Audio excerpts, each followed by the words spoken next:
Welcome to the Strong as Fuck podcast. I'm your host, Kenny Santucci, and join us for some strong conversations.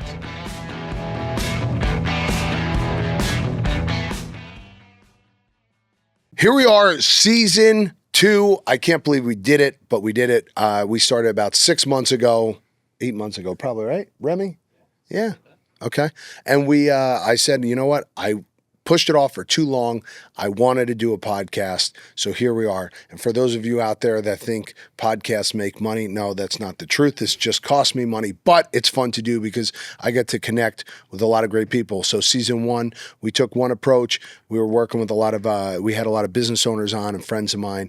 We're going to continue with that same theme, but we're going to switch it up just a little bit. And I have a very special guest, and sometimes it becomes monotonous that I say that all the time, but it is true because I only want people on. I actually have the privilege of knowing a lot of great people, and this man is nothing short of something special. Years ago, I had met him. He walked into my old gym, and I was just like, man, I don't know what the fuck that guy's talking about, but he is one hell of a guy. Great energy, good personality, and I truly believe that when you meet somebody, within the first 5 minutes if you like them or not, right? Probably even less than that. You really kind of feel there's an energy there, and we're going to kind of get into a lot of that because he's a very smart guy. He's done some amazing things. He runs an incredible company, and he's just surrounded by great people simply because he's so great. So without further ado, Dr. Jason, thank you so much for coming on the show. That was awesome. Yeah. Thank you. Thanks for making this happen. No, thanks for being on. We just kicked off. We just finished up and wrapped up Strong New York, and you were there. Just for my own ego, I want to know what you really thought. Give me some feedback. The good, the bad, and the ugly, because I like hearing it all. I think it was what I expected. What you told me was what it was. It was a demographic of people that are looking for exactly what you had there. There wasn't an ounce of negotiation or we owed anyone anything and the people that were around us and our, the other people in their booths, it was like a big family. We were right next to Nads. Yeah. The IVs were right there. Jack and his crew, the TRX guys were right there. So it was really good. And I kept sneaking away from our booth and going over into where you had the panel. Mm-hmm. And it was standing room only, almost every single panel, every person you had up there. No, it was definitely something special. Every year, I never understood this about movies. When people talk about movies and they're like, well, we don't know how it's going to turn out because you're filming these segments of it. Like you're filming different parts. Like when they talk about, we filmed the first part of the first scene of the movie that we filmed was actually the end scene. Yeah, right. So now you're like putting the pieces together and you don't know what the hell it's going to look like until it's all there. And when I was putting this together, I'm like, all right, I really like this and I really like that. And I'm working with Christy on, a flow and a feel. And we're trying to get an idea of like what this is going to look like. And I couldn't imagine it turned out as well as it did. Obviously a lot of it's because of her. She does a lot of the logistics. I don't handle any of that shit. I know nothing about it. But I told her, I was like, because we have so many people, I was like, let's start to build a team. So she's got a couple little helpers with her. And everybody kind of put their 2 cents in and we created something great. And it was, when you agreed to do it, I was like, fuck yeah, because I've been trying to get you for a while because I truly believe that like there are certain brands that add legitimacy to what I'm doing. And yours was always one of those brands. Like I always wanted you guys there because I love what you've done. And I've gone to big high level events and you guys are always there. And I look at your brand as a very luxury, elevated, kind of lifestyle brand. And that's how I'd like to kind of portray my company. That's a compliment. Thank you. Yeah, no, so it was very cool. But yeah, no, and it's like you're like you're a staple in the business, right? Like all the big guys, so it was cool. I knew having you there, you would just like groove with everybody and stuff. Yeah, it was cool. Yeah, so but we did that event a couple weeks ago, and you launched a lot of that new product. Yeah. So for those of you out there who don't know, and I'm sure I'm going to get some shit because I didn't introduce him the right way. I just gave him all the the accolades that he needs, but Dr. Jason created the Theragun years ago, and I didn't want to just make this interview about that, right? You're so much more than just the piece of equipment that you made. Because I tell people all the time, I go, I invest, especially with the events and stuff, I invest in the people and not so much the brands. And the brands are great because of the people behind them. Years ago, an old man told me, I was sitting at a pool in Palm Springs, and this older guy told me, he's like, you know, I never came across a bad business. It's always bad people and bad management. And I think that's why your brand is so successful. Yeah. And because you have just so many great people behind it, and you are kind of the guy steering the ship a little bit. But I know your company is so big that it's sometimes hard to manage that, right? Like what does that look like on a daily basis? How many people are you really interacting with on a daily basis? At the company, it's not that many really, as it's grown. To your point, yeah. You know, there's like this makes so much more sense to me now, but there's a startup mentality of people, whether it's your marketing or social media or your internet, your website guy. Like there's a sort of a grit and this like, I don't know how many hours I worked this week, but I did everything, like that kind of an attitude. And then once you kind of get to a point where things are starting to be measurable and you're starting to work with larger companies that have deadlines and, they sell in and sell through, like all these different conversations you have. So the people that you have once the company's established are people that know that world, and it's different. I think as you grow into that world, I'm not so involved like I was in the early days, from the messaging to the color of things to, what we named things, like that's all kind of been established. So now we're taking that and pushing it out into the world, and the people that do that are different than the people that sort of created it. And to be honest, in the early days, that really hurt me when people would say that, like, yeah, you just wait till you get older, and all these people are going to move on, and you're going to get someone else that's going to come in. And I remember thinking like, no, it's not going to be the case, but it really is. There are people that look for those jobs that are 1 to 3 years old, that are still trying to make it, and they get in and do their thing, and then they find another one and do the same thing. And so do you find those people to have a skill set that a lot of other people don't have? The early ones? Yeah. It's they're used to not working with titles or like levels of responsibility, if that makes sense. Well, I can't do that. That's over.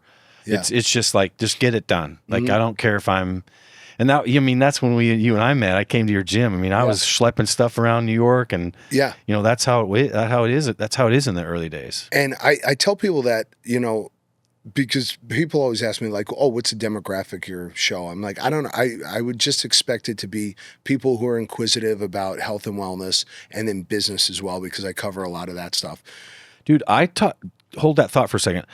I talked to a couple at the end of the day that came up to me after we did our panel. Yeah. And she said, I didn't know, what you were talking about. I know your brand, but I didn't know what you were explaining. Can you help me with something? I said, yeah, sure. She had frozen shoulder on both sides. So I stood there and took a few minutes with her and her husband. She's clearly, she had just regular clothes on. She didn't go to gyms. She had bilateral frozen shoulder. Yeah. Her husband walked up, and I could tell he's a fitness guy, but he wasn't. They were probably in their upper 60s.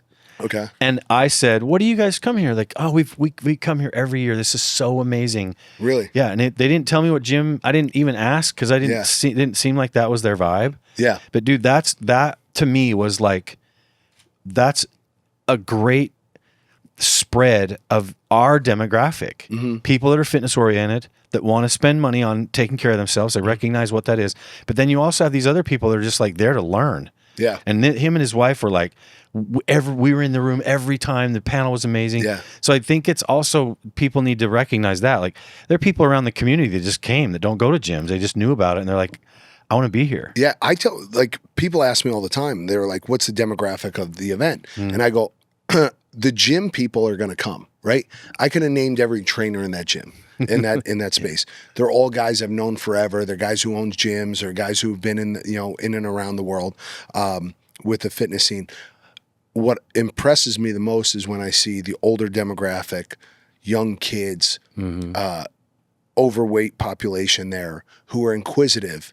And that's what the event is basically built on, is that those people who are not sure where they should go, what they should be doing, right? They're actually genuinely interested in, like, I don't really know how to take care of myself. And there's a lot of noise on the social media and the internet.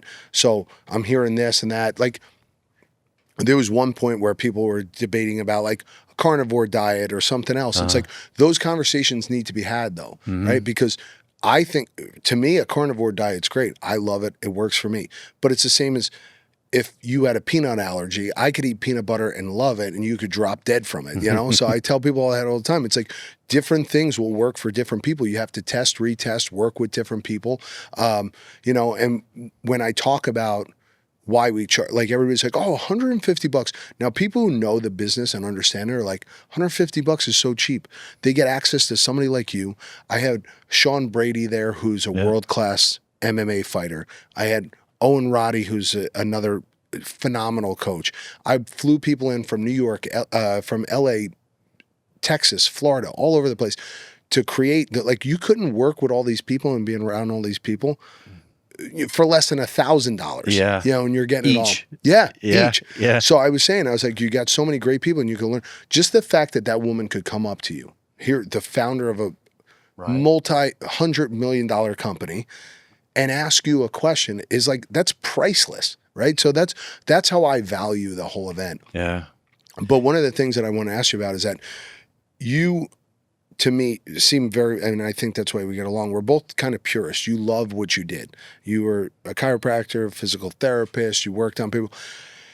And then you kind of transitioned into this business world where now it's like the numbers and logistics and all that shit. Like, I'm guessing you're not into it as, you know. No, I don't do that shit either. That's why like I have other people do that. I'm like, because I don't like doing it, and it's not why I did this. So I let other people handle that. Yeah. But you seem very similar in that way. Yeah, right? I think I agree with you. That's probably where we did get along, because to me, it's about changing lives. I know it sounds so idealistic, but it really is.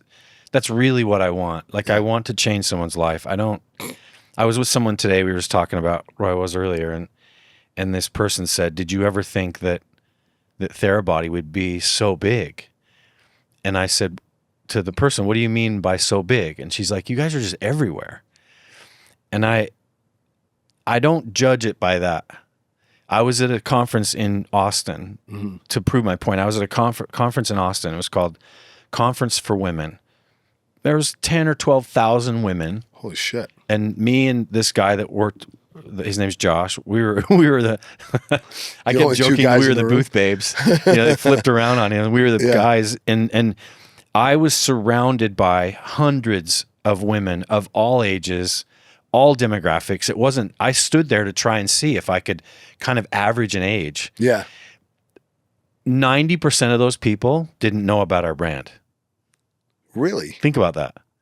There were people standing in line for an hour to try our jet boots, to put the goggles on, the face mask. But you would think, because it's almost like to me, your brand crosses over into beauty, lifestyle, you know, health and wellness. Yeah. Like it covers a lot of ground, and you sell it in places where I would think most people would notice it and recognize it. Me too. Yeah. Yeah. So that's crazy that many people didn't know what it was. It was a profound amount of people that didn't know about our brand. Really? I mean, they just walked up and they had that look like, what are you doing? And so I would ask them, I was so curious about, because to you and I, it's like they know about it or they've seen it or you almost get tired of talking about it because you're so in the weeds with it. Yeah. That's so funny. And suddenly I was like, wait, you've never heard of this? No, what is it? Oh my God. And then I just asked them, like, are you in pain? Yeah, my feet are. Oh my God! Everybody, don't ever open that fucking door, because anytime I've ever said that in class, I stopped doing that years ago. If you work at like one of the big studios, like an Equinox or a Barry's, they're always like, check for people's injuries.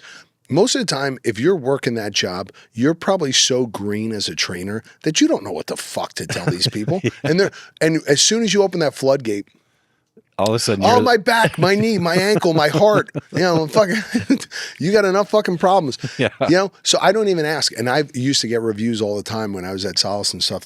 They're like, so he didn't check for injuries. It's like, I'm not a fucking doctor. What am I going to do? I could give you a suggestion, but yeah. What are you going to say? I did something to my elbow. You shouldn't train. That's not your call. Yeah. Yeah. Yeah. They're like, oh, my fingers hurt. It's like, then what the fuck are you doing here? Go home. Right? You came here to work out. You're not to bitch about your problems. But to your question, my success to me is based off of how many people have our product and know how to use it. Because there was a woman today that came up after I spoke at this other panel with Jess Long, who's a Paralympian gold medalist. She has like 17 gold medals. Oh, shit. So we were talking, and I kind of shared some things about how we help her with her mind-body connection. And I got done, walked off, and this lady came over. She said, I've had a Theragun for like 6 years. I didn't know any of this. Yeah. That to me is where I realized, you know, a friend of mine, a person that I got to know in Africa told me this, and it was so profound at the time, and it just rings in my ears all the time when someone asks me like this. And he said, to really make an impact on the world, he believed that you should have a dream or a goal that you never see the end of it. We were talking about this on Saturday. I thought that was so fucking good. Yeah. Like when you said that, I was like, oh shit, yeah. Because you want to create or be a part of something bigger than you. I think we all do. Yeah. Right? Yeah. So when creating the event, I'm like, I don't want it to be about me. It doesn't have to be. I want it to be about everyone else. So you got that. Yeah. Yeah. Yeah. I love that. When you said that, I was like, that was such a good wrap up to my day. Yeah. Because it started with like, I was on stage with Jake Steinfeld, by Jake at first. Yep. And he was talking about like just never quitting and just that persistence to drive on. And he goes, I had a stutter. I was fat. He goes, I was an awkward kid from Brooklyn. And that's kind of how I started. And then you kind of wrapped my day up with being like, I want to create a brand that I'll be long gone before it ever hits the goal that I want to see. Whatever that is, yeah. And I was like, fuck, I always thought that. I'm like, all right, this will get so big, hopefully, that I'll be long gone. People will be like, oh yeah, the guy who created it, he's fucking been dead for 20 years now. Kenny? Yeah. It keeps you humble. It keeps you curious. Yeah. It keeps you, I'm motivated to tell the story because this person doesn't know the story. Mm-hmm. So I don't know, I don't feel that. I don't look and go, we're in every single Best Buy. But who are you buying? Are people going in there? Are they getting the message? I feel like because you're not a sales guy. You're not looking to be like, oh, I'm going to sell 8 million guns this year. It's like, you don't give a fuck. No. Right? So, and there's times people ask me, how many have you sold? What do you guys sell in a year? And I purposely tell the team, I don't want to know that. Yeah. Like, cause when you say the numbers, I'm like, wow, that's kind of weird. Yeah. It's not about that. I want people in the company to feel like we're really making a change. I want them to feel like they have autonomy to really bring their specialty to that. So that's, you said, how do I interact with people? I work with a content team. They got the vision. They already know. So you see some of this new content that's coming out. It's it just explains things that I've sort of visualized in my mind, like floating in the air after you kind of had this Theragun experience. Yeah. Like they made that. I didn't make that. Yeah. They should be proud of that. Yeah. And it gives me this, I get excited. I want to cheer them on. If I felt like I've made it to the top of the mountain, it's kind of like, you know what I mean? Yeah. No, listen, there are so many parallels and similarities between, what I've watched you do over the course of the last, almost 10 years. Yeah. And then, and then for me, it's like, I'm doing the same thing right now. Like I had 2 women who come to my gym who were like fighting over how they want to design the booth and stuff. And I was like, go ahead, do it. Like you guys are clearly more passionate about it than I am. I would have just fucking stacked it all up. Yeah, right. So, but it's so cool. But one of the things that, really intrigued me the other day was that what you had said about having so many people, using the gun. And when you don't have any real association with the numbers and all that stuff, like even for me, people are always like, how many people were there? I go, I don't know. I don't really give a shit like what the actual number is. But when I looked around like 3 or 4 times and saw the rooms full and people smiling and genuinely having a good time, and I go, there's no alcohol involved. Yeah. There's no drugs involved. Yeah. Right? People were just like eating well, working out, hanging out, networking, communicating. I was like, this is fucking magic. So to me, if that always is the end result, then that's great. That's what I want. I don't care about the numbers. Something I saw that I don't know if anyone's pointed this out to you, but it's probably through the lens that I looked at. But every booth had someone like Michael Chernow was there. Mm-hmm. His creation brand didn't need him there. No. But he was there. Yeah. Jack was there. Yeah. I was there. Like you walk around the corner and there's people there that are the best at talking about that thing. Mm-hmm. And those one-on-one conversations you get, you know, someone may argue that that's like, why are you here? But some people said, I can't believe you're here. I'm like, why? Yeah. Well, and I think that's really profound that you've been able to create that and that people want to come. Mm-hmm. I mean, there are people that get paid to do that stuff. Yeah, to just be a booth babe. Yeah, and they came and because they're like, no, this is. I mean, that was one of the things I think people started seeing that as they walked around, like, oh wow, like the people are here. Yeah, it's not like the hourly worker guys. Yeah. No, and it was just magic to have so many great people that I admire because I'm a fangirl at the end of the day of like a lot of brands. Yeah, me too. Like you had some people on that stage. I was like, oh, sweet, that person's here. Yeah, no, and there's so many people where it's like when they agree to come, I'm like, I almost get so giddy about it because I'm like, this is so cool. This is somebody I admire. I've never really been starstruck or anything like that. Like, I appreciate talent, but I think the grit and the grind of a business owner and having to work yourself up to that point, because you have to get to your level, you have to do so many things right. You have to create an unbelievable product. Well said. Right? Yeah. On top of creating an unbelievable team that can help you get it to where it is right now. And surviving all the fuck ups and all the shit that you have to deal with to get to your level is so impressive. And I can't imagine how many sleepless nights you have thinking and dreaming up like what you've come up with. Like when we were at that showcase, and you were like explaining each product to me. Yeah. And you're like, I had this idea. And I was like, oh my God, this motherfucker, he is on a different level because you're thinking that never even crosses most people's minds. Like I have, you gave me a set of those massage cups and I'll wear them like before I go to bed and it like relaxes. It's so simple and stupid. And I tell people like when we were at the booth, who's the guy who's working the booth with you? Brian and, I think it was Brian. Chris. And Brian was the one that works at Reset. He's amazing. Yes. So he hit me up. He's like, oh, you got to come by. So I was like, I might go by either tomorrow or the next day. And I was like, I can't, because he's like, why don't you come in tonight? I was like, I'm actually sitting with Dr. J. We're doing a podcast. But Body by Jake's wife went over there and she's like, oh, should I go, listen, I'm telling you, get those because it's something that you don't even realize you need until you try it. Yeah. Because it does put you at ease. It's so relaxing. And I think that when we were talking about it last time we went to dinner, that effect on your central nervous system. Yeah. To put you into that parasympathetic nervous system. Yeah. Right?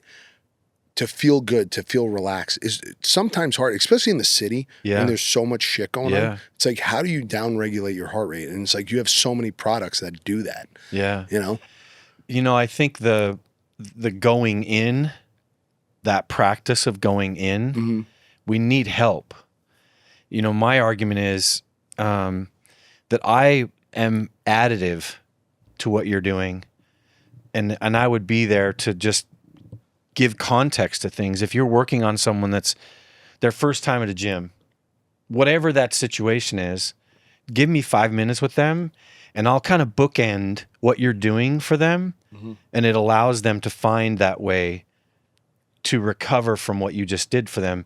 And then the more they're into that, the more they understand their body. It's that mind-body connection. And the voices in our head and the voices outside in the street. And like, there's a lot of energy that we get coming from outside. And when you don't know how to deal with that,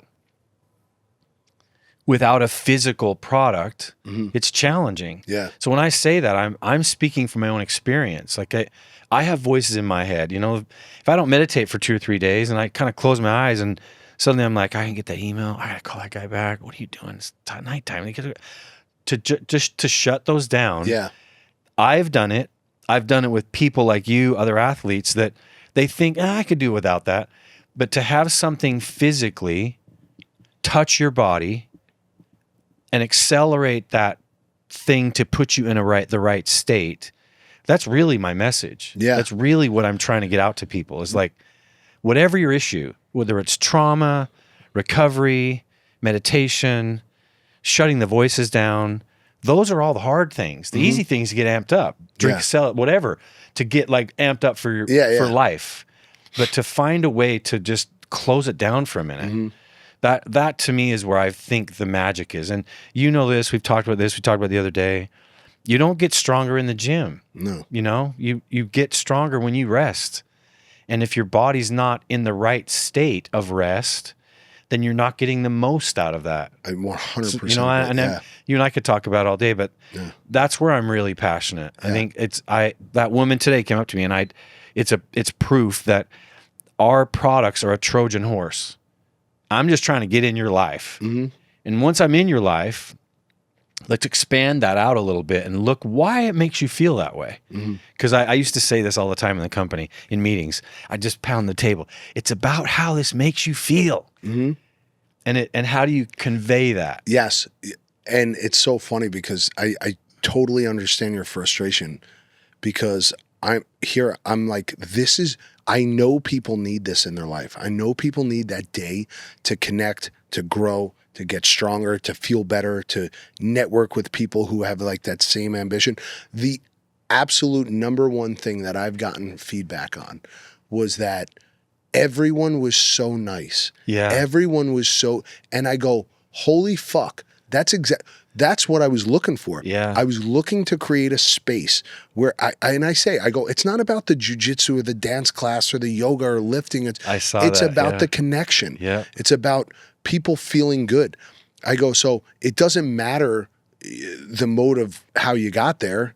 It's what happens when you get there. And with what you do, I think you've done such a good job of creating this 360 approach to it, right? And it doesn't matter what the gateway drug is in, right? Like you have the boots where you're like, oh, if I'm a runner, I'll use the boots. Yeah. And that becomes a gateway drug into using the gun or the goggles or something else. But it's like it now provides this 360 approach to how do I relax? How do I regulate my heart rate?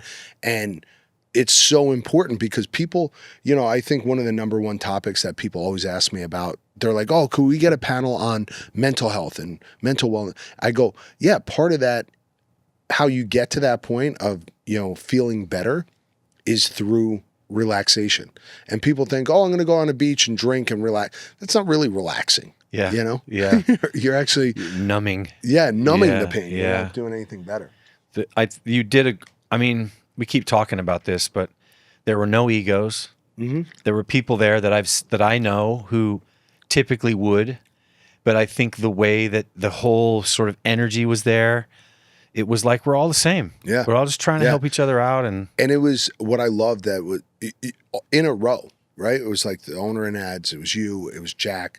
Devin was there. Like you had all these guys who were, you know, pretty well to do, who probably have 100 other things they could do on a Saturday, and you guys were all there. Yeah, it's a playpen for what you love. Yeah. You know, I was talking to the NADS guy. I hadn't had a chance to really ever talk to them. So do you work with them? In a hurry? No, yeah. I haven't. And I have like Michael, like people that I know do, but I just hadn't had a chance. My point was like, you get to talk to that person. Like you talk to that guy and you're not in a rush. Well, as a business owner, right, you understand how passionate you have to be. Like just like we were saying, there's so much bullshit that comes along with creating a company or creating a brand. You've been working on this a long time. I'm sure there's so many people who've tried to rip off your idea, because I know that's been a thing, you know, who've probably tried to sue you, who you know, shit on your product and don't think it's worth anything, right? Like you take all that in and somebody had said to me the other day, and it was so good, that you basically sacrifice your own mental and health Yeah. for the good of everybody else. Yeah. And I was like, holy shit, yeah, it's actually true. Like when you're trying to create something that could benefit everybody else, there's a part of you that you sacrifice. Yeah. Those nights that you stay up and all the. So I think when I think about a business owner, I don't think about somebody who's like money, like a finance guy, right? Like somebody who's really into it, like somebody like Mike, for instance, right? Cherno. Like I think he genuinely really loves this idea of creating this product that people could eat in the morning, and it's more beneficial to them than getting up and having a croissant or whatever it is. And he's like, this is my product. This is really good. The guys from Strong Coffee. Yeah. Did you meet them? I didn't. I went to the booth, but I didn't meet those guys.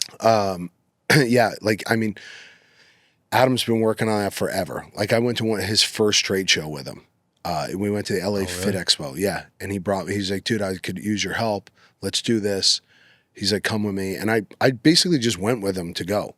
And we had done this shoot with Melon, and that's how I met the guys from Melon and stuff. But there's another product where like the owners, like I love the hats, but the guys behind the company are so incredible. Yeah. Such incredible guys. You know, just on like a personal level, I really like those guys. And that's how it is with most of the brands. Like even, did you see the 2 fat Italian guys who were serving the sandwiches in the VIP room?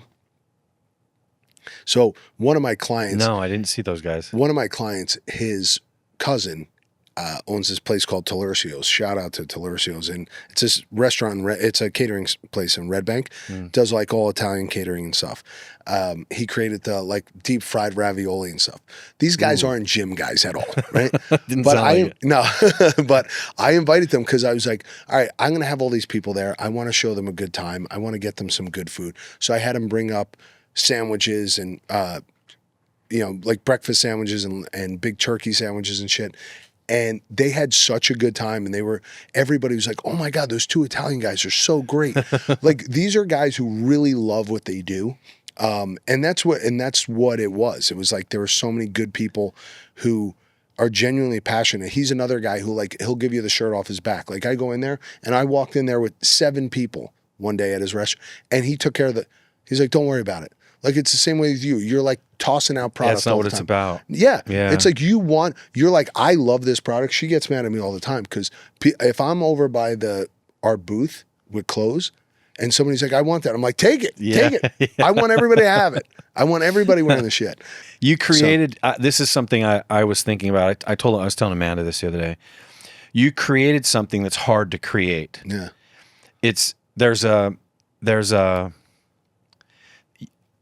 I get fuel from those moments. Mm-hmm. Me too. And as you grow as a brand, you slowly get taken away from those moments where you're not on the front lines. So you're not having conversations with people for the first time. I can't tell you, like I'd be showing someone and explaining to them about the boots and be like, who are you? Do you work here or something? Yeah, so like, he's the founder. Like, that doesn't matter. Like I'm just sharing this information. But my point is, I think that was the smile that I saw Jack and Michael and, the guy around the other side, he had a whole bunch of Cameron, I think was his name. They were just happy, you know, and they were standing out in front of their booth and giving out stuff. And that's really hard to recreate in a brand that's grown. Yeah. You know, when you have it on retail shelves, you're not out pushing it at trade shows anymore, you know, and you miss that. And I love that. And Michael and I were talking about it. But you've created something special in that. There's so many different things I think that are special about it. But for guys like me to be able to go and just really do what you love, you're making people smile. Yeah. Well, do you find it hard that like you're so far along with the business that it's hard to come back to that, or you look forward to coming back to that? Like the grassroots shit. I look for the opportunities to do that. Yeah. Because I mean, you get to speak at pretty high level events, and I'm sure you have people running the booth and stuff, so you don't really get to interact as much. No, not so much. I mean, I'm not popping up the tent. Yeah. Although I can, and I know how to do that. That's not, It's part of the business. Yeah, and it's also like that's one of the things you learn from those people that I just told you about that were there for startup and that are there now as the company grows and expands. Those people recognize how to plug you into places where they get the most value out of you and yourself. Yeah. You know, I would be to do trade shows, it's a lot of energy, as you know, and being there on your feet all day long, it sounds funny, but it is grueling. Yeah. But the fuel that you get from, putting a gun on someone and then just being like, oh my God, that never gets old. Yeah. I feel like the feeling you must get when, somebody shares a story of the first time they use a gun, or they're like, oh my God, I love those boots. And they don't even know you are who you are, and you hear them talk about it. Yeah. It's got to just be like when you hear somebody, like a musician hears somebody sing their song. Right, it's got to just be that high. You're like, I created that, and like this is how far. And they're getting it. Yeah, that's one of the things that we required for a long time. It's not really feasible anymore. Is that everyone in the company has to do an event? Everyone had. I didn't care if you were an accountant or if you were in the warehouse. Like I didn't care. We didn't care. You had to be out and experience that. You had to have that conversation because it connected them to what we were doing. A lot of people get so tied up in what's the sale for next March and what's the content we have to create, and they're not really seeing it make a difference in someone's life. And so when you're standing there and someone feels it and they go through that process of like, wait, what? It's only that much? And to have that experience, that you can't replace that with any meeting, any deck, like nothing. No. They have to experience it. So that's one of the things that as you grow, you don't really get a chance to do because the company's so big. Yep. So it loses its like stickiness, throughout. When was the first time that you experienced, and it's probably hard to pinpoint that exact one time, but when was the first time you saw people enjoying the product and you're like, all right, I think I got something here? Like how long ago was that for you? Ooh, that's a good question. I think it has to go back to when I was working at Unbreakable Performance in Hollywood. Okay. And I was spending my days out literally beating the streets, like chiros and physios and this was therapists. the generation one. Gen 1, G1. Yeah. In my trunk, like, hey, can I show you something? How much are those? And that was, I used to tell this story, but it was like torture in the day because I had to dress right and had to walk in and say the right thing. And, the whole thing, sales part. But if I got you for a second and I got you to feel this, it would click. Mm-hmm. But that's the hardest thing. It is the hardest thing. To break down that wall. It's one-to-one. It's so funny because it's in any business. Like if you're selling pizza or massage guns, it's, just to get people to try it when they're like, I don't know. And like you said a minute ago, you didn't know you needed those, the goggles, but now you have them. You're like, well, I can't. Yeah, I can't imagine without it. That was those moments. I had a treatment room underneath the boxing ring. So it was literally as big as a boxing ring. Okay. And then people boxing on the ring, you could hear every step. So I was downstairs trying to zen out with guys and recover them. And then I would be late for work or something and it would get snuck up on the gym floor. So guys would go down into my treatment room, take the Theraguns and use it out on the floor. I would come in and it'd be a bunch of NFL guys and I'd get mad at them. Like, stop taking my shit. Like, it's in my thing. If it's down there, it's not yours. Yeah. And they don't care because like the friend of a friend went down. He's like, oh, this is cool. So there were a few times, to answer your question, I would walk in and I'd watch these guys using it. That's when that's when the light bulb came on. Cause I was like, wait a second. I'm out pounding literally slamming my fingers in doors to try and get this into the hand of a physio or a chiro. But I come back here and I can't take it out of theirs. Yeah. So just watching these athletes experience what I had experienced, but in a setting that I wasn't expecting, that was like, okay, this is really big. Because Gatorade did this, Under Armour did this. Kevin Plank will talk to you about all the time about using his network, and his network were these people. So I flipped the script and I was like, wait a second, you want one of these? Yeah. How much is it? $400. Cool. I'll be right back. Grab cash. It was like, suddenly I was selling 6 or 7 of these a day in the same place instead of having to throw them in my trunk and drive down to Pasadena and over to Glendale. And like, it was that moment for me. I still remember it. I don't think I have too many clients or people who are in the wellness space who don't have one. And then as soon as they said, like, that's why I wanted you there, because I knew there was going to be a lot of people there who have one of the older generations. Because when I saw the new shit at that event a couple weeks ago, and even when Brother Maul was using it on me, I was like, this fucking guy knows how to use the gun way better than most people. Yeah, he does. He's magical. And it just made me want to get another one, because I'm like, oh, the new one, it just looks sleek. It's great. It's quiet. It's smooth. But there's definitely, I think it's always in the back of my mind. I'm like, all right, somebody's going to try to come along and try to do the same thing I'm doing, right? Because one of my big sales pitches is I'm the first to market doing what I'm trying to do. How frustrating is it when you see, because you've had multiple people. I mean, you have bullshit companies in China and overseas and stuff doing the same thing. And everybody's like, oh, it's the same thing. And you're like, it's not. It's not. You know? Yeah. It's ultra frustrating. Yeah. You know, people have said to me, you know, what do they say? Copying you is like the best form of flattery or whatever that is. And I'm like, yeah. It sounds good coming from you. Yeah, because you're not dealing with the shit. Yeah. It's been frustrating, but also, I don't know if it's maybe just my messed up way of thinking to make it feel better to me, but it's also for me been a big opportunity, because if I watch what our so-called competitors are doing and the path they're going on, I'm like, just watch, wait a second, just see, look what the messaging is. How do they support you? Whether it's customer service or education, no one's doing what we're doing. I know that for a fact. No one has Theramind. They're not thinking about what Theramind is to Therabody and how those two connect and what that looks like in 10 years from now. Like, I know no one's thinking about that. So I had to be, and probably like you, I had to get to a place where I was like, okay, they're trying to do it. It looks kind of like one, but it's not one.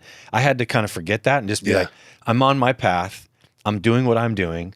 I'm going to help create this with the team that we have, and we have a mission and a purpose.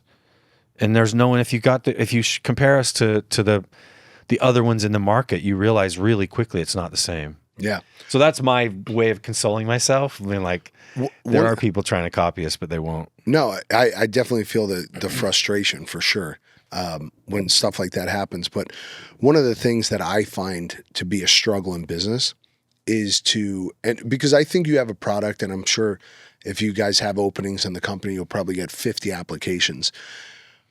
It's like, how do you find people? Because nobody will ever be as passionate as you are about your product. Yeah.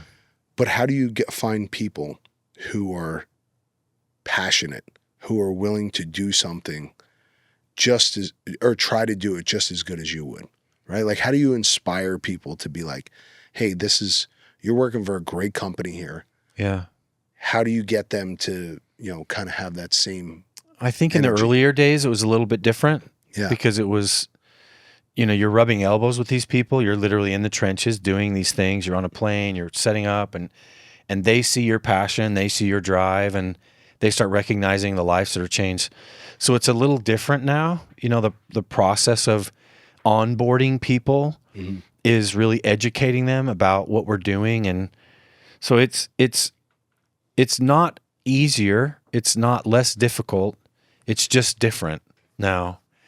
And we consciously try to do some things, like we have onboarding includes sitting down with me for an hour and just hearing my story and talking about why we're doing what we're doing. We have like 3rd and 4th generation of people that just don't know what we did in the early days.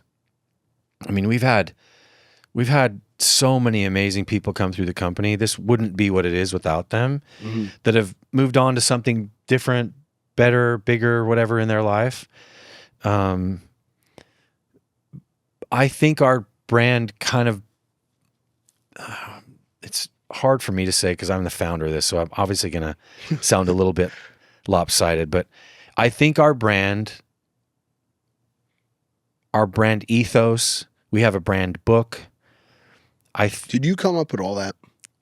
Do you come up with all that?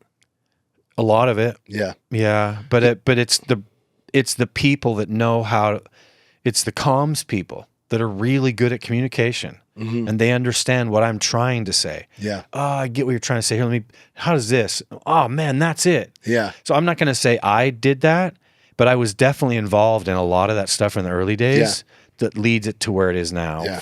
From color to brand, the logos, the thing, like we had keep moving was one of our mantras for a while. That came from another person because we talked about it one day. We were in a meeting and I was like, you got to keep moving. You can't just stop. And like, oh, I like that. So I'm not going to say that I was sitting in a room and wrote all these things down and came up with them myself, but it was all part of the process with the team we had. Yeah. Somebody, Don was talking about that. Don Saldino was talking about that, that nobody's self-made, and when, Amen. Yeah. And when I think about it and I'll sit there with her and the girls and I'm like, I'm trying to get this thought out of my head, but I'm just not doing it well enough. Yeah. And then they'll come up with something. I'm like, I would have never thought of that. Yeah. You guys just did such a better job of communicating that message than I did.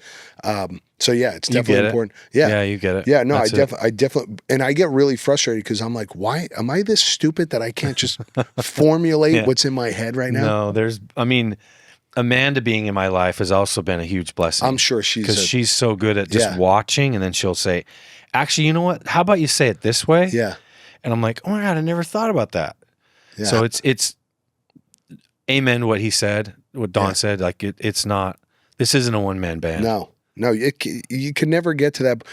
Even with, people are always like, oh, you're so smart for this. I'm like, somebody else thought of that. I didn't. I would feel like shit taking credit for that because it was definitely somebody smarter than me who came up with that. There's a huge part of what you were saying a few minutes ago about sacrifice too. Sacrifice, I learned in my younger years, is giving up something good for something better. Mm-hmm. And I think that's something that you have to do constantly as a business owner. You have to sacrifice time with family, your personal time, food. And I'm not saying it's right. Yeah. I'm just saying it that's part of the ingredient. But maybe this is a little aggressive, but it holds true for a lot of things in life, even with like war. Right? People are always like, oh, war's so bad. But it's like, it's almost has to happen for everyone to move forward, for everybody to understand. It's like, it's very idealistic to think like, oh, that should never happen and blah, blah, blah. But that's never going to happen. And business is a type of struggle. It's a war. It's a fight. Yeah, it's a battle. It's a battle. And, it's a battle with you. It's a battle with the people around you. Do you ever think that there's a scale or a way to balance both family and business? Like everybody I've talked to on the show and, obviously friends of mine who are very successful, you sacrifice, right? And it's the same thing with training. If I'm going to start doing a lot of strength stuff, then I'm going to lose a little bit of speed. And if I focus too much on the speed stuff, I'm going to lose a little bit of strength. Yeah. So the same thing holds true. It's like for me to create a really good business, then I have to sacrifice my social and family life to create that. Like I could think of 100 times that I missed family events, or I bought tickets a couple of years ago. I bought my whole family for Christmas tickets to go see Sebastian Maniscalco. Happened to be the same weekend I had to go and I think it was like Wadapalooza or something. I was working. You committed to? Yeah. And I already committed to that job. So I'm like, shit. So I gave them all my tickets and they were like, all call me, be like, oh, it was so great. It was a great time. But I'm like, fuck, man. I miss that. But that's what you have to do if you want to like kind of drive. Yeah. forward. I was having this conversation with my son the other day. I truly believe the key to that is micro moments. You can't, in this life that we live in now in 2024, it's not feasible to say, I'm going to put all my family on an airplane. We're all going to fly to Greece. And we're going to hang out for 10 days. And we're going to do that. Like, that's just not even remotely possible. There's too many people with too much shit going on. Especially with what you're doing. You're trying to, create some really amazing things. Yeah. For me, and I'm careful to preach, but it's those micro moments. It's the I love you in text to my kids every day. It's not the Saturdays where I spend all day with them, although those are great. I think that you have to manage these micro moments. When I come to town, this is rare for us to hang out like this. Yeah. But I come and see you, give you a hug, talk for a few minutes, and then we move on. Mm-hmm. That's really what I've been able to try and do. Micro moments for meditation, micro moments for the people in my life that I love, just making sure I'm keeping in touch with them. Yeah. It's not like it was when my dad used to load our family up in the car and drive to California and take a 12-day vacation. Yeah. It's not like that anymore. In my opinion. Feel like the innocence and simplicity of life has definitely dwindled a lot. Yeah. Like I remember that too. I remember there was a point where you could take off of work. I don't think most people, especially a business owner nowadays, you can't take off of work. There's always something you're juggling. Yeah. You know? And I was on at this wellness retreat in Italy and I was really trying my best to not be on my phone, but I'm sitting there kind of thinking like, and it's your passion. You don't want to think of those things, but I'm thinking I got to talk to that guy before next Tuesday because this leads to this, Yeah. And the only time I really have to do is now. Right now. So I have to kind of step aside and that's, I think those are just the things that it takes. Yeah. You know, we were having dinner last night and I was saying to the girls, I'm like, I almost have become stone cold in the idea that even if there is some emotion tied up in whatever I'm doing, I just still need to move forward. Like I can't dwell on like, do I feel mad or do I feel sad? Years ago, even when my dad passed away, I'm like, was I upset about it? But I'm like, you know what? If I just keep going forward, I could get all this stuff done. Sure, I cried about it. It was upsetting, but I try to move emotion aside when I'm trying to get things done. Like I was so frustrated the other day on Friday when we're loading in, shit's going wrong. And I'm like, all right, if I let my emotions take over, I'm going to fuck this whole thing up. Yep. So you have to almost like move your emotions aside. And you probably know that because you have in the past. Yeah. Right? Yes, 100 times. Yeah. And I screw myself over. And so one of the guys we had speak at Strong a couple of years ago was Trevor Moad. You ever meet him? Yes. So I read his book. I had friends that were super close with him. Yeah. What a sad story. Sad story. And I was blown away by him. I heard him on a podcast. And this was like 2017, 2018. And I reached out to him and I was like, hey man, I love this podcast I heard. He's like, oh, you should check out my book. And I was like, hey, I read the book. I would love for you to come to speak at this event. He's like, get in touch with my people. I remember I was down in Tennessee. I was with a couple buddies and stuff. And he had his assistant call my phone. She's like, hey, Trevor's going to do the event. And I was like, freaking out. I was like, holy shit. I'm like, this guy's incredible.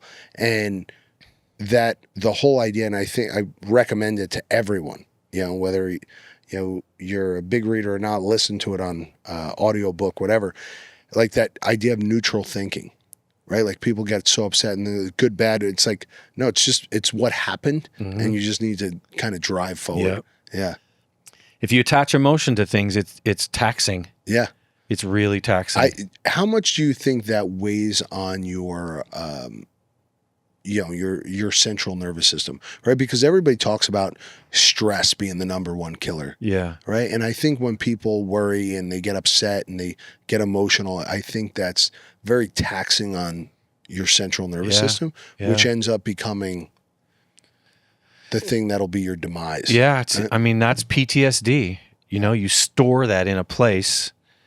You never really release it. And then your internal nervous system, your dialogue just sort of generates this like hamster wheel and you just start rethinking and you're not able to get it out of you. That goes back to what I was saying a minute ago. I mean, some of the most profound experiences I've seen is from someone having a PTSD experience and literally using our products to get them out of that space. How incredible is that? Every time, I mean, if I talk about it too much and I think about this one, I get emotional because I watched this guy go through this experience. And I think so much of our lives are your ability to let go and not hang on to things. You know, I've done medicinal journeys and done those things with people in my own life. And that's typically what it is. What's your thoughts on like a lot of the psychedelics and microdosing? I think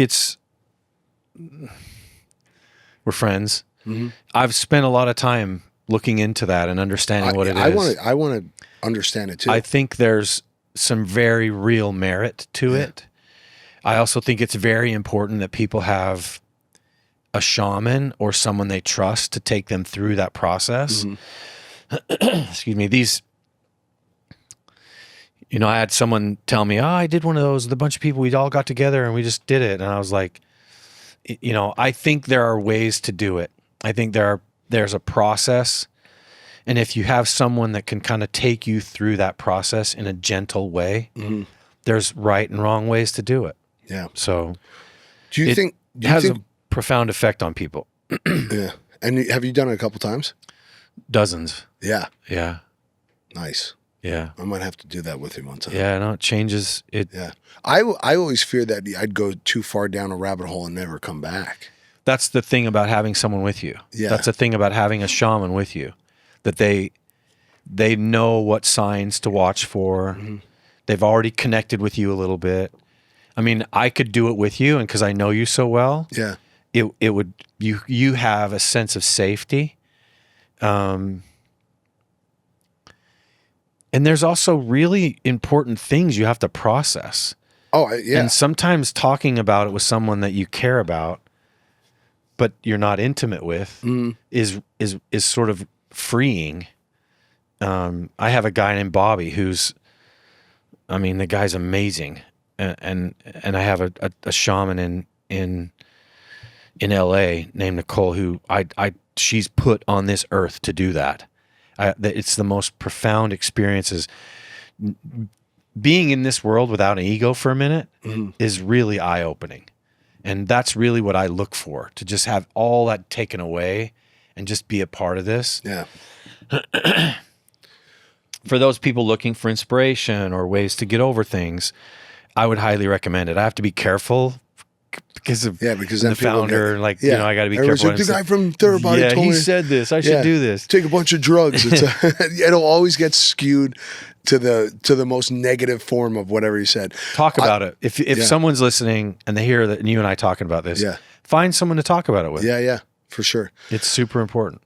One of the last things I want to bring up, I think a lot of what we store and why we get so emotional and so bent out of shape about the past and like what we've been through is because as humans, we want to be storytellers, right?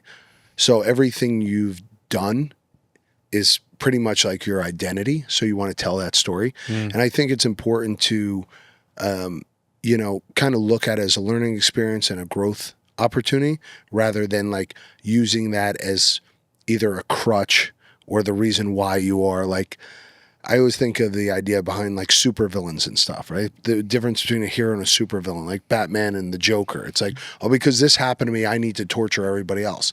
Because this happened to me, I want to save everyone else, right? And it's like that good and bad kind of mentality. I think a lot of people store that negative energy, and it's hard to get out of them. And I think that's one of the ways you could kind of get it out. And good point. Right? Yeah, good point. I mentioned Jessica Long. I was with her today.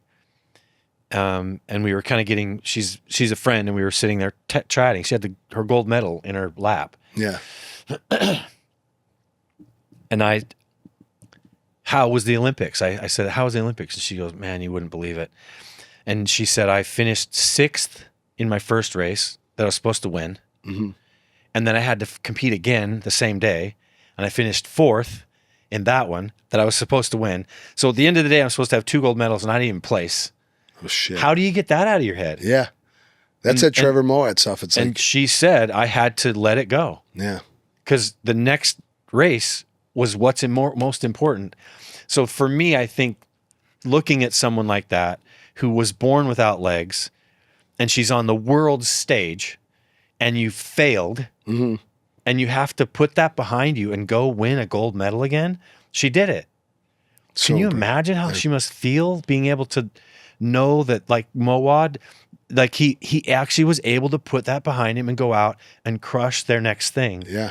I Guy love had that. cancer. Yeah, it's so impressive. I love that. When you were growing up, if somebody asked you where you would be at 50 years old, what would you have said? Not this. Yeah, not this. That's so important. I was telling my nephew the other day, and he's like, oh, I want to do this, this, and this. And I'm like, where you wind up will probably be so far from what you ever thought. Yeah. I I always wanted to be a chiropractor. Really? Yeah. I remember back when I was really young, my dad had a friend who was a chiro. Okay. I tweaked my ankle in a football game or something, and he was able to kind of do it and do his thing. The neighbor when I was growing up was the chiropractor for the Utah Jazz, Craig Bueller, stud. So, and I watched them do what they were doing, and I'd always wanted to do that. But where I'm now, yeah, but I couldn't have, like, think about how many chiros. I know a bunch of them. I mean, my dad was friends with this guy who had a chiropractic office around the block from our house, and he had this like shit little office. I used to, when I think of a chiro, I think of like an office the size of this. Yeah. He puts you on the Paneling table, on the cracks wall. your back, and he's like, all right, I'll see you Yeah, later. yeah. Next person comes in. I'm like, what a fucking miserable existence. Like you've taken it to such a higher level, Literally. right? Yeah. Like think about it. Like people around the world know your name. They use your product. Like it's so impressive. So it's just an honor to call you a friend, and thank you for doing the event. Thank you for doing this. No, thanks for You've crushed it. Been And keep such a support for me. I appreciate it. No, I appreciate you. Where could everybody check out the new products? Because there's some really great shit. Yeah. And I actually need to get some more stuff too. So, I mean, Therabody.com. Mm-hmm. My Instagram's Dr. Jason Wersland, at Dr. Jason Wersland. We're on YouTube. I think if you're curious about our brand, we have an amazing blog that we're doing. Mm-hmm. I think one of the things people don't know about us is how much emphasis we put on research and science. Education. Yeah. Education. Yeah. That is so important to us. Well, you guys are doing your own research. Yeah. Yeah. Yeah. We have Which a science team that, Yeah. like, we have labs. We work with third parties that are actually, I mentioned this, I don't know if I mentioned this to you, but we're doing a study in Barcelona, University of Barcelona, using the jet boots on menopausal women because we think there's something to what we have. Really? So yeah, that's us. We did that. We worked with the guy that, his name's What's the Iker. science behind that? Well, the theory is, Yeah. it's a good question. This isn't a theory. So men and women age about the same rate until women hit menopause. Yeah. So let's say that's 35 to 40. So when you and I were at that age, if we stood next to a woman of the same age, we were about the same in how we looked and how our activity levels and all that. As women go through menopause, one of the things that happens, we think, is their nitric oxide in their body depletes. So the muscles in the vessels can't dilate and constrict Oh, shit. as easily. And you think about how important blood flow is. For sure. For women For to not recovery, have that blood flow is super important. So we theorize that if you use the pressure from the boots to push the blood into your heart, so your heart doesn't have to pump so much, when it releases, it opens up those vessels and it brings new blood in that brings nitric oxide into those areas. And now you're kind of waking them up. It's like jumper cables on a car. Yeah. The battery's not working. You just got to jump the battery and then everything else kind of starts to work. So that's our theory. Yeah. And it's kind of happening. The And guy that- that's running that study is a good friend of mine. And That's very interesting. I'd love to know more. It's really cool. We're looking for those things. Sleep is another one. If you have a hard time sleeping, you're watching this, there are ways to do that. There are ways to change that with some of our products. And we've done a ton of research on that. Yeah. No, if you could dial in some of that stuff, your life changes significantly for the better. Yep. Well, Dr. J, thank you so much for coming. I appreciate you. I love you. Love you too, brother. You're the man, brother. Thank you guys for watching. Check out Strong as Fuck Podcast because we are back with season 2 and it's going to be bigger and better. Hopefully, I say those things always in hope, expecting the worst, but always hoping for the best. I'll see you guys soon.